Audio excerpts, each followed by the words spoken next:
ఇంటికి వెళ్ళేసరికి మా బాబు ఆకలేస్తుంది అనేసి అంటే ఇంట్లో సామాన్లు వాడికి ఏమన్నా తీసుకెళ్దాము అనేసి టోల్గేట్ దాకా వచ్చాము.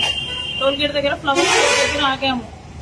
ఆగిన ఒక 10 నిమిషాలకి శ్రీధర్ కారు, తాతంశెట్టి కారు వచ్చింది. సరే వచ్చిందని చెప్పేసి మేము కామ్గానే ఉన్నాము. ఏదో ప్రోగ్రామ్ చేసుకుంటున్నారు, సరే చేసుకున్నామండి అని చెప్పేసి మేము చూస్తున్నాము.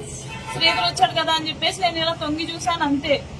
తాతంశెట్టి ఆల్ ఆఫ్ సడన్ గా వచ్చి ఈ అబ్బాయిని ఎందుకు కొడుతున్నాడో తెలియట్లా, ఎందుకు కొడుతున్నాడు, తరిమి కొడుతున్నాడు, అసలు ఎందుకు కొడుతున్నారు సార్ అని చెప్పేసి నేను అడుగుతున్నా కూడా రోడ్డు మీద అంతా తరిమి కొడుతున్నాడు అండి.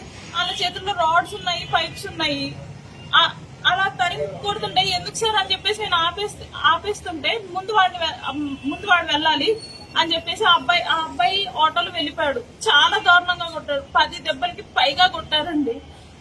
నేను వచ్చేసి ఎందుకు కొడుతున్నారు, కొట్టే వాళ్ళు చెప్పి కొట్టండి, ఎందుకు కొడుతున్నారు, మేమేం చేసామని చెప్పేసి కొడుతున్నారు అనేసి నేను అడిగితే, మా లంజా నీకు పని అయిపోయింది, ఈ రోజు చచ్చిపోతావే నువ్వు, నా చేతిలో చచ్చిపోతావు నువ్వు ఈ రోజు అంటే చంపేస్తే చంపేసేయి, నాకు మాత్రం ఎందుకు కొడుతున్నావో చెప్పి కొట్టా అనేసి నేను అక్కడే కూర్చున్నాను.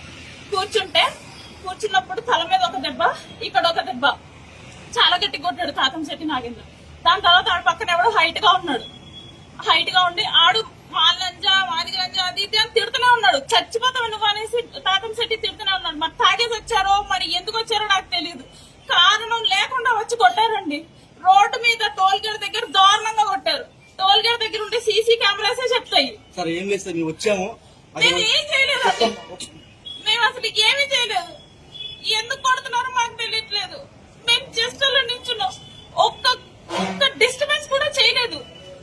అక్కడ వాళ్ళ కార్ల దగ్గర కూడా మేము లేము, మా స్కూటీ దగ్గర ఉన్నాం. మేము వచ్చి చడమడ కొట్టేస్తే అసలు ఎందుకు కొడుతున్నారండి మమ్మల్ని?